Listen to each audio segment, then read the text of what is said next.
মিজানুর রহমান মিনু। মুখে লেগে থাকা হাসি রাজনীতিতে সারা জীবনের বিনিয়োগ। ধর্ম বর্ণ ধনী গরিবের ভেদাভেদ নেই তার কাছে। মানুষও বুকে টেনে নিয়েছে ভালোবাসা দিয়ে। রাজনীতি থেকে পেয়েছেন দুহাত ভরে। মিনু প্রথমবার রাজশাহী সিটির মেয়র হন ১৯৯১ সালে।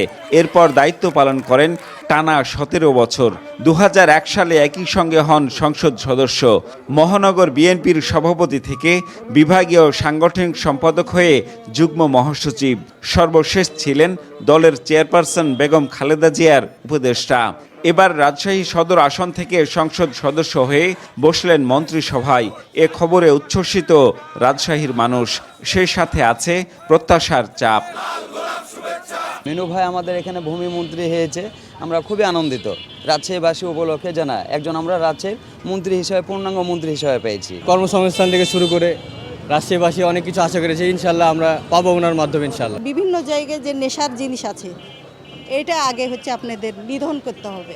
শিক্ষানগরী রাজশাহীর শিক্ষা ব্যবস্থার অরাজকতা আর বেকারত্ব দূর করতে কাজ করবেন মন্ত্রী, এমন দাবিও উঠেছে। প্রত্যেকটা কোচিং সেন্টার, প্রাইভেট সেন্টারে এত বেশি ফিস, ভর্তি হওয়ার আগে ১২,০০০, ১৫,০০০, ২০,০০০ পর্যন্ত আছে। তুমি ক্লাস করো আর না করো, একটা মাস নিয়ে নেওয়া হচ্ছে ফিস আগে।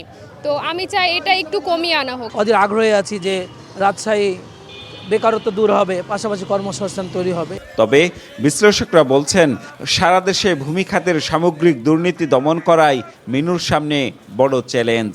জমি রেজিস্ট্রি করতে যাবেন, জমি কেনা বেচা করতে যাবেন, দুর্নীতি ভয়াবহ রকমের। এর কোনো নিয়ম শৃঙ্খলা নেই, যার কাছে যা পায় আদায় করছেন।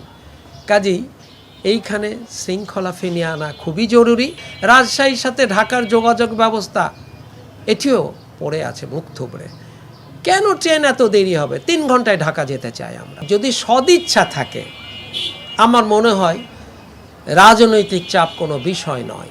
বিশ্ব স্বাস্থ্য সংস্থার জরিপে রাজশাহী একসময় ছিল বিশ্বের নির্মল বাতাসের শহরগুলোর তালিকার শীর্ষে।